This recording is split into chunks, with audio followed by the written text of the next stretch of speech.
आइए दोस्तों, आज हम करेंगे एनटीपीसी स्टेज 1 का थर्ड नंबर क्वेश्चन बैंक जो 29/12/2020 को हुआ था।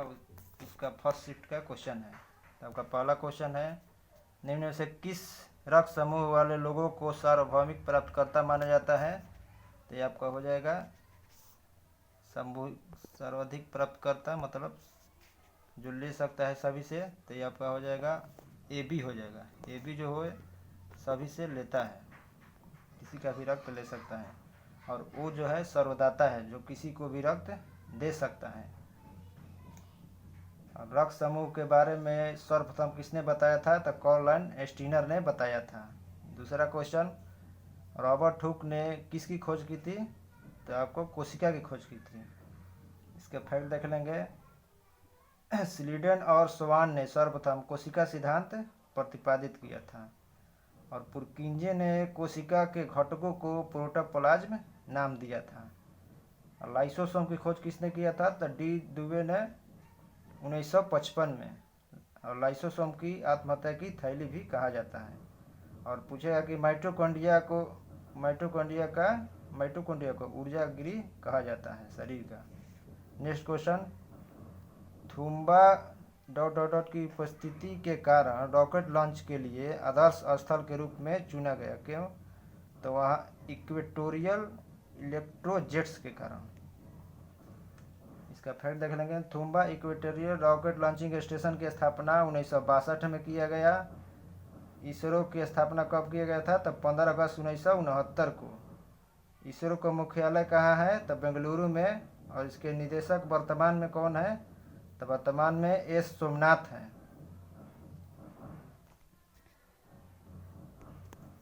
नेक्स्ट क्वेश्चन देखेंगे, 4 नंबर क्वेश्चन देखेंगे। पित्त कहाँ से स्रावित होता है? तो ये आपका हो जाएगा यकृत से। पित्त कहाँ से स्रावित होता है? तो यकृत से। इसके बारे में देखेंगे। पित्त का दैनिक स्राव, पित्त का मतलब प्रतिदिन स्राव कितना होता है? तो 500 से 800 ml होता है। यह क्या करता है? तो भोजन को क्षारीय बना देता है। वसा का पैसीकरण करने के लिए पित्त ही उत्तरदायी है। शरीर में यूरिया का संश्लेषण कहाँ होता है? तो ये यकृत में होता है। और यकृत का वजन पूछ दे तो इसका औसतन वजन 1.5 किलो होता है, मतलब 1500 ग्राम। अग्नाशय में लैंगरहैंस की द्वीपिका पाई जाती है, जिससे क्या स्रावित होता है? तो इंसुलिन हार्मोन का स्रावन होता है। ग्रहणी में वसा का पाचन प्रारंभ होता है। मानव शरीर का सबसे बड़ा अंग यकृत होता है। नेक्स्ट क्वेश्चन देखेंगे। नेत्र लेंस की अत्यधिक वक्रता, टेढ़ापन किसके कारण होता है? तो निकट दृष्टि दोष के कारण होता है। निकट दृष्टि दोष में क्या होता है? तो आपको निकट की वस्तु नहीं दिखाई देगी, निकट की वस्तु दिखाई देगी और दूर की वस्तु नहीं दिखाई देगी। और निकट दृष्टि दोष में और क्या होता है? तो वक्रता, त्रिज्या और फोकस दूरी कम हो जाती है। और क्षमता जो होता है लेंस का वो बढ़ जाता है। और जो प्रतिबिंब होता है वो रेटिना से पहले ही बन जाता है। निकट दृष्टि दोष को निवारण के लिए किस लेंस का उपयोग किया जाता है? तो अवतल लेंस का। अब एक होता है दूरदृष्टि दोष। दूरदृष्टि दोष में आपको दूर की वस्तु दिखाई देगी, नज़दीक की वस्तु नहीं दिखाई देगी। और इसमें क्या होता है कि त्रिज्या और फोकस दूरी बढ़ जाती है। उसमें क्या होता था? कम हो जाती है, इसमें बढ़ जाती है। और क्षमता उसमें बढ़ता था तो इसमें क्षमता कम हो जाएगी। और इसमें जो प्रतिबिंब बनेगा रेटिना के बाद बनेगा, उसमें रेटिना से पहले बनता था निकट में। और दूरदृष्टि दोष को दूर करने के लिए उत्तल लेंस का प्रयोग किया जाता है। नेक्स्ट क्वेश्चन देखेंगे। कौन सा वेब ब्राउज़र नहीं है? तो ये आपका गूगल हो जाएगा। गूगल वेब ब्राउज़र नहीं है। गूगल क्या है? तो गूगल एक सर्च इंजन है। वेब ब्राउज़र कौन कौन है? तो सफारी है, मोजिला फायरफॉक्स है और ओपेरा है। और कुछ है तो गूगल क्रोम है, एप्पल सफारी है, इंटरनेट एक्सप्लोरर, ये सब वेब ब्राउज़र है। नेक्स्ट क्वेश्चन अब आगे देखेंगे। चूने के पानी का रासायनिक सूत्र क्या होता है? तो जब पानी लगा देगा तो एक ध्यान रखिएगा कि OH बॉन्ड रहेगा, तो CaOH के होल ट्वाइस हो जाएगा। चूने के पानी का रासायनिक सूत्र CaOH के होल ट्वाइस। जिसे बुझा हुआ चूना भी कहते हैं। और एक होता है CaO कैल्शियम ऑक्साइड, जिसे क्विक लाइम या बिना बुझा चूना कहते हैं। और CaCl2 को कैल्शियम क्लोराइड कहते हैं, और कैल्शियम कार्बोनेट को का सूत्र CaCO3 होता है। जिप्सम का सूत्र CaSO4 × 2H2O होता है। प्लास्टर ऑफ पेरिस का सूत्र CaSO4 × 12H2O होता है। नेक्स्ट क्वेश्चन देखेंगे, यूनेस्को द्वारा सांची स्तूप को विश्व धरोहर स्थल कब घोषित किया गया था? तो ये आपका हो जाएगा 1989 में। यूनेस्को का अगर फुल फॉर्म पूछेगा तो united nation education scientific and cultural organization है। इसकी स्थापना कब हुई थी? तो 16 नवंबर 1945 को। वर्तमान इसमें 93 सदस्य देश हैं और 11 सहयोगी देश हैं और 2 पर्यवेक्षक सदस्य देश हैं। इसका मुख्यालय पूछेगा यूनेस्को का, तब पेरिस फ्रांस में है। और सांची का स्तूप मध्य प्रदेश में है, जो यूनेस्को में शामिल है। और सांची का स्तूप पूछेगा कि किसने बनाया था? तो सम्राट अशोक ने बनाया था 3री शताब्दी ईसा पूर्व में। नेक्स्ट क्वेश्चन, किस देश में सबसे सफल सहकारी कृषि है? तो डेनमार्क में। सहकारी कृषि के बारे में जान लेते हैं। तो सहकारी कृषि क्या है? तो सहकारी कृषि का एक ऐसा प्रकार है जिनमें कुछ किसान स्वेच्छा से संगठित होकर समानता के आधार पर अपनी अपनी खेती मतलब भूमि मिलाकर सामूहिक रूप से खेती करते हैं। और डेनमार्क के बारे में जानेंगे। डेनमार्क की राजधानी कहाँ है? तो कोपेनहेगन। और यहाँ की मुद्रा है डेनिश क्रोन। नेक्स्ट क्वेश्चन देखेंगे, HTTP का पूर्ण रूप क्या होता है? तो आपको हाइपर टेक्स्ट ट्रांसफर प्रोटोकॉल होता है। HTTP का प्रयोग किसके लिए होता है? तो हाइपर टेक्स्ट जो डॉक्यूमेंट होता है वो एक स्थान से दूसरे स्थान तक भेजने के लिए सर्वाधिक प्रयोग होता है। और एक होता है HTTPS, उसका फुल फॉर्म होता है hyper text transfer protocol secure, जो इनक्रिप्टेड जो मतलब अच्छा डॉक्यूमेंट इनक्रिप्टेड डॉक्यूमेंट होता है उसको ले जाने के लिए प्रयोग किया जाता है। नेक्स्ट क्वेश्चन देखेंगे, कांग्रेस के किस अधिवेशन में स्वराज की प्राप्ति का आह्वान किया गया था? तो 1906 के अधिवेशन में स्वराज प्राप्ति का आह्वान किया गया था। 1906 का जो कांग्रेस अधिवेशन हुआ था उसकी अध्यक्षता कौन किए थे? तो दादा भाई नौरोजी। और ये कहाँ हुआ था? तो कलकत्ता में 22वां अधिवेशन था। 1909 में पार्लियामेंट्री सुधार हुआ जिसे भारत परिषद अधिनियम भी कहा जाता है। इसके तहत क्या हुआ था? तो प्रथम बार मुस्लिमों के लिए पृथक प्रतिनिधित्व दिया गया था। सर्वप्रथम स्वराज का प्रयोग पूछेगा कौन किसने किया था? तो दयानंद सरस्वती। उसके बाद कौन किए थे? तो गोपाल कृष्ण गोखले ने स्वराज शब्द का प्रयोग किया था। और किसने, अगर ये पूछेगा कि किसने कहा कि स्वराज मेरा जन्मसिद्ध अधिकार है, मैं इसे लेकर रहूँगा, तो बीजी तिलक ने इसे बोला था। नेक्स्ट क्वेश्चन देखेंगे,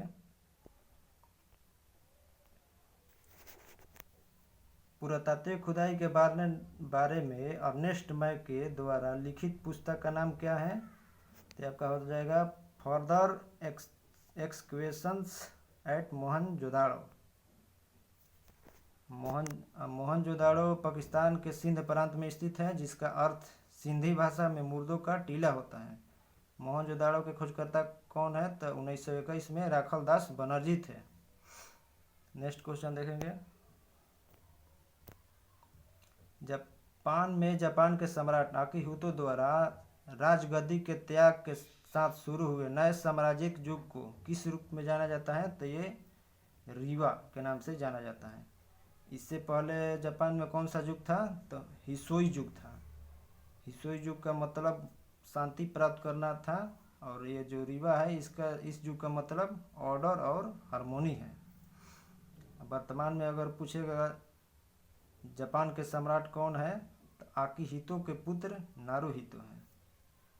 नेक्स्ट क्वेश्चन देखेंगे, भारत की पहली सुपरफास्ट ट्रेन का नाम क्या है? तो ये आपका हो जाएगा डेक्कन क्वीन, जो बिजली से चलने वाली सबसे लंबी दूरी की ट्रेन है। भारत और कुछ देख लेंगे, भारत में सर्वप्रथम रेल की शुरुआत किसने किया था? तो डलहौजी के शासनकाल में हुआ था 16 अप्रैल 1853 को मुंबई से थाने के बीच। और कितना किलोमीटर चली थी? तो 34 किलोमीटर। इसका नाम क्या था? तो ब्लैक ब्यूटी था। भारतीय नेक्स्ट इसी में भारतीय रेलवे बोर्ड की स्थापना अगर पूछतेगा तो 1905 में किया गया था। और रेल दिवस कब मनाया जाता है? तो 16 अप्रैल को रेल दिवस मनाया जाता है। और रेल सप्ताह कब मनाया जाता है? तो 10 से 16 अप्रैल के बीच रेल सप्ताह मनाया जाता है। नेक्स्ट क्वेश्चन देखेंगे, किस प्रसिद्ध लेखिका ने माधवी कुट्टी उपनाम का इस्तेमाल किया? तो कमला दास। किसने किया था? तो कमला दास। कमला दास एक अंग्रेजी एवं मलयालम भाषा की भारतीय लेखिका थी। इन्हें 1984 में नोबेल पुरस्कार और 1985 में साहित्य अकादमी पुरस्कार मिला था। नेक्स्ट क्वेश्चन देखेंगे, सांसद आदर्श ग्राम योजना की प्रेरणा स्रोत कौन है? तो महात्मा गांधी थे सांसद आदर्श ग्राम। इनका कहना था कि भारत की आत्मा गाँव में निवास करती है।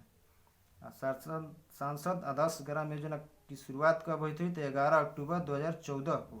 और कुछ देख लेंगे भारत सरकार की योजनाएं। तो डिजिटल इंडिया 1 जुलाई 2015 को। दूसरा है प्रधानमंत्री जनधन योजना 28 अगस्त 2014 को।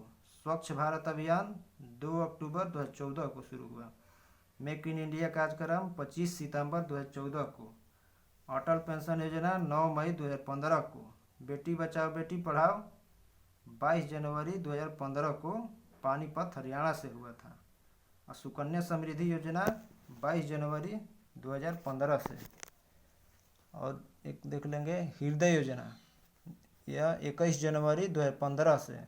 ये किससे संबंधित है? तो हेरिटेज सिटी के विकास से संबंधित है। और उड़ान योजना 27 अप्रैल 2017 को शुरू हुआ था। नेक्स्ट क्वेश्चन देखेंगे, इनमें से भारत के किस वायसराय ने निर्वाचित स्थानीय सरकारी निकायों के सृजन की पहल की थी? तो लॉर्ड रिपन ने। लॉर्ड रिपन ने वर्नाक्युलर प्रेस एक्ट को समाप्त कब किया था? तो 1882 में। और इसको लागू किया था किसने? तो लॉर्ड लिटन ने लागू किया था 1878 में।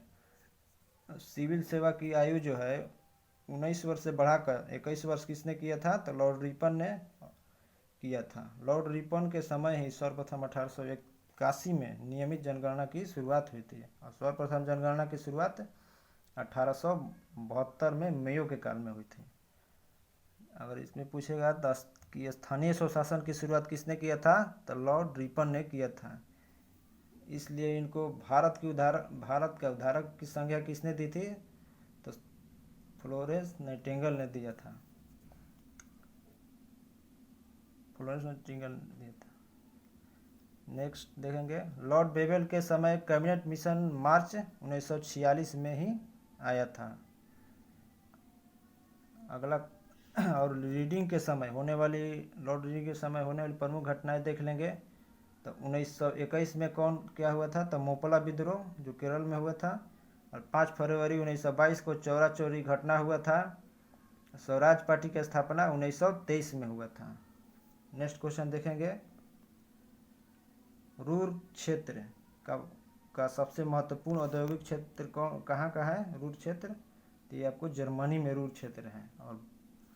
और अगर भारत में पूछे भारत का रूर प्रदेश बोलेगा तो छोटा नागपुर के पठार को बोला जाता है। और जर्मनी में जो रूर बेसिन है उसमें कौन सा कोयला निकाला जाता है? तो बिटुमिनस कोयला निकाला जाता है। नेक्स्ट क्वेश्चन देखेंगे, जीएसटी किस तरह का कर है? तो जीएसटी आपको अप्रत्यक्ष कर है। इसकी शुरुआत कब हुई थी? तो 1 जुलाई 2017 को जीएसटी लागू हुआ था। और यह किस एक्ट के तहत आया था? तो एक्ट 151 संविधान संशोधन के तहत आया था। और जीएसटी कितने प्रकार का होता है? तो 3 प्रकार का, सीजीएसटी, एसजीएसटी, आईजीएसटी।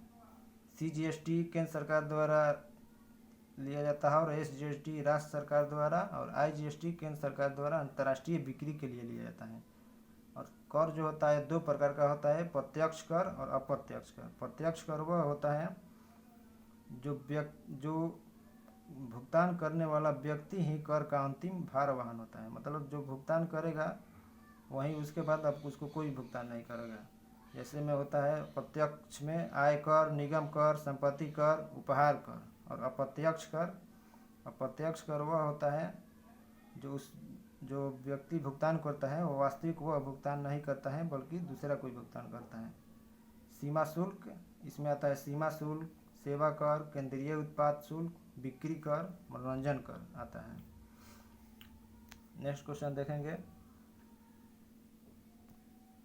भारतीय संविधान में स्वतंत्रता, समानता एवं बंधुत्व की अवधारणा किस देश से लिया गया है? तो आपको ये फ्रांस से लिया गया है। स्वतंत्रता, समानता, बंधुत्व का नारा फ्रांस से लिया गया है। और भारतीय संविधान के विदेशी स्रोत और देख लेंगे तो ब्रिटेन से क्या क्या लिया गया है? तो संसदीय शासन प्रणाली, एकल नागरिकता, द्विसदनीय व्यवस्था लिया गया है।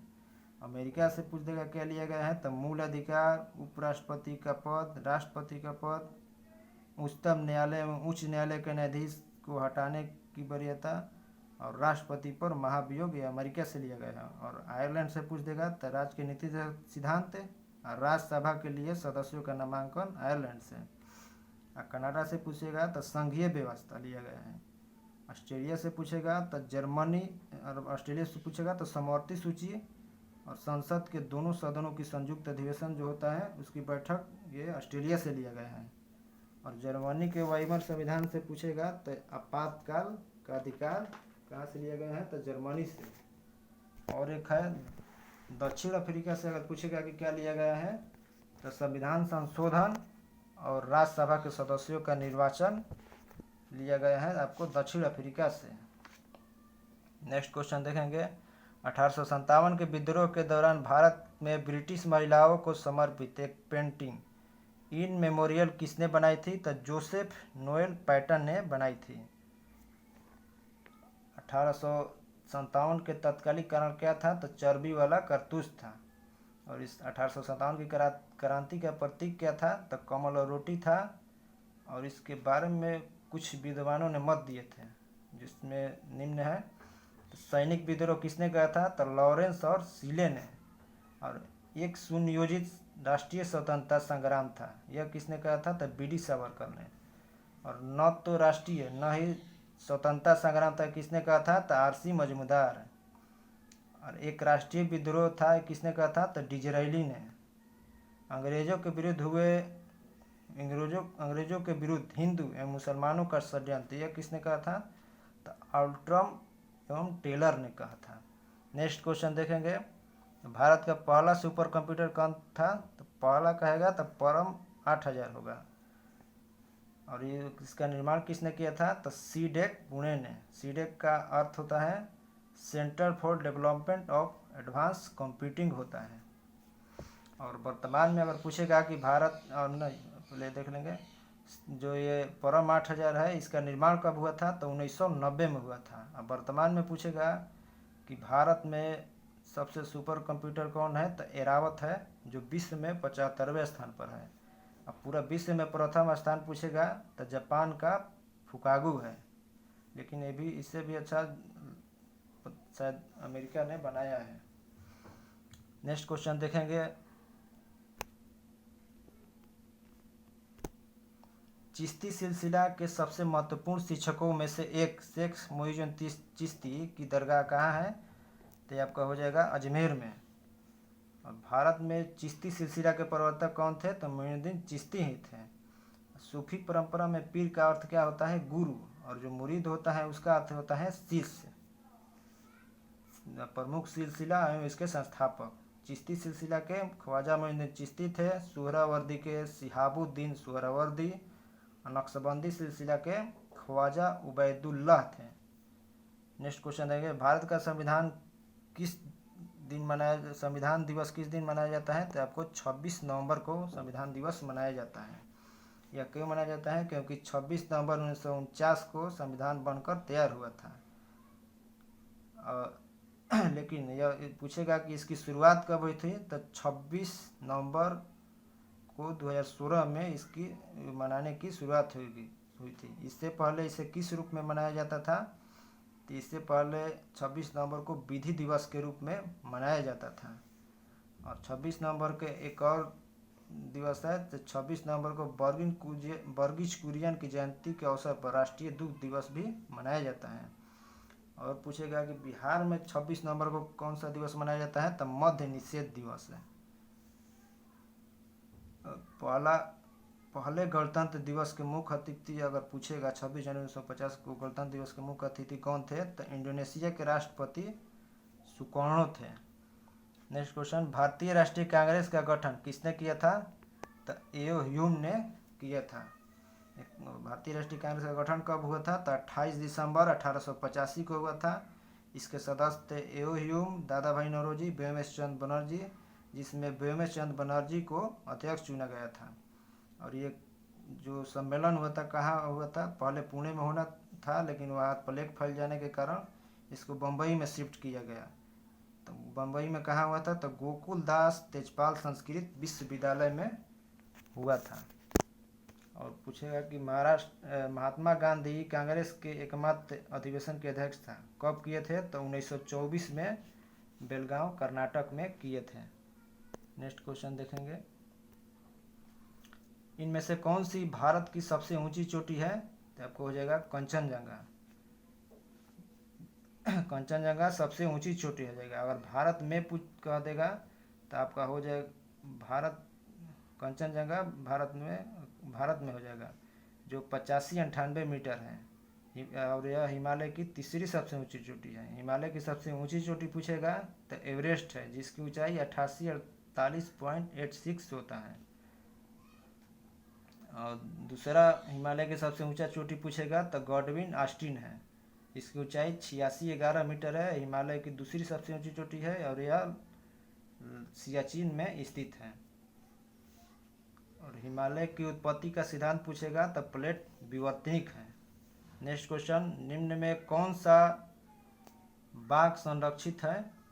कौन सा अभियान मतलब बाघ संरक्षित है? तो जिम कॉर्बेट जो है इसमें बाघ संरक्षित है। टाइगर प्रोजेक्ट की शुरुआत कब हुई थी? तो अप्रैल 1973 में। भारत में पहली बार जनगणना 1972 में हुई थी। बाघ की जनगणना कब हुई थी? तो 1972 में। और वर्तमान में बाघों की संख्या कितनी है? तो 3167। सबसे अधिक पूछेगा किस राज्य में? तो एमपी में, जिस कारण एमपी को टाइगर स्टेट भी कहा जाता है। वर्तमान में टाइगर रिजर्व पूछेगा कितना है? तो आपको 53 टाइगर रिजर्व है। 53वां टाइगर रिजर्व जो है गुरु घासीदास राष्ट्रीय उद्यान छत्तीसगढ़ में स्थित है। और भारत में लगभग विश्व के 75% बाघ भारत में ही पाए जाते हैं। और Jim Corbett national park Bharat का प्रथम नेशनल पार्क था, जिसकी स्थापना 1936 में किया गया था। नेक्स्ट क्वेश्चन देखेंगे, चंद्रमा 2 को लॉन्च करने के लिए किस लॉन्च यान का प्रयोग किया गया था? तो आपका हो जाएगा GSLV मार्क 3। अभी हम लोग चंद्रमा 1, 2 और 3 तीनों के बारे में जान लेंगे। तो चंद्रयान 1 इसको लॉन्च कब किया गया था? तब 22 अक्टूबर 2008 को। और किस रॉकेट से? तब PSLV XL C11 से। उस वक्त इसरो के अध्यक्ष कौन थे? तब जी माधवन नाथ थे। और इसमें जो थी, और चंद्रयान 1 में और क्या क्या गया था? तो ऑर्बिटर गया था और इम्पैक्टर गया था। और विश्व में भारत चौथा देश बना था चंद्रयान पर मिशन भेजने वाला। इससे पहले रूस, अमेरिका, जापान गए थे। और लैंडिंग पॉइंट उस वक्त कहाँ था चंद्रमा पर? तो जवाहर पॉइंट के पास था। चंद्रयान 2 के बारे में देखेंगे तो चंद्रयान 2 कब लॉन्च हुआ था? तब 22 जुलाई 2019 को लॉन्च हुआ था। और यह किस रॉकेट से? तो GSLV मार्क 3 M1 से। इसका अन्य नाम कहा था तब फाइट बॉय या बाहुबली था। और लैंडिंग पॉइंट कहा था? तो चंद्रमा का दक्षिणी ध्रुव पर था। और लैंडर का नाम विक्रम और रोवर का नाम प्रज्ञान था। और चंद्रयान 3 जो लॉन्च हुआ 14 जुलाई 2023 को, हाल ही में लॉन्च हुआ। और यह कौन रॉकेट से? तो LMV-3 M4 से लॉन्च हुआ। और इसका भी जो लैंडिंग पॉइंट है चंद्रमा का दक्षिणी ध्रुव ही है। और लैंडर का नाम विक्रम और रोवर का नाम प्रज्ञान ही है। यह चंद्रयान 2 का जस्ट 2 कॉपी चंद्रयान 3 है, थोड़ा सा चेंजिंग है। और मंगलयान के बारे में देख लेंगे तो मंगलयान कब लॉन्च हुआ था, तो 5 नवंबर 2013 को लॉन्च हुआ था। कहाँ से, तो सतीश धवन स्पेस सेंटर से मंगलयान लॉन्च हुआ था। रॉकेट कौन था, तब PSLV XL-C-25। इस मंगलयान लॉन्च के साथ ही भारत विश्व का पहला ऐसा देश बना जो प्रथम प्रयास में ही मंगल पर अपना यान उतार दिया था। और एक जो गगनयान मिशन है वह भी जाना बाकी है, जो शायद 2023 में, लगभग 2023 के लास्ट तक गगनयान भी हो जाएगा, चाहे 24 तक, जिसमें मनुष्य को पहली बार भारत के द्वारा भेजा जाएगा। और अगर पूछ देगा कि भारत के कौन कौन से व्यक्ति जो हैं अंतरिक्ष में गए हैं, तब पुरुष में पूछेगा तो राकेश शर्मा, और महिला में पूछेगा तो आपको कल्पना चावला हो जाएंगी, जिनका जन्म हरियाणा में हुआ था। ठीक है दोस्तों, और आगे भी वीडियो नेक्स्ट आएगा। और कुछ भी वीडियो में कमी है तो कमेंट करिए। आवाज़ का थोड़ा प्रॉब्लम हो रहा होगा क्योंकि माइक में थोड़ा कमी है। थैंक यू दोस्तों, लाइक करें, सब्सक्राइब करें।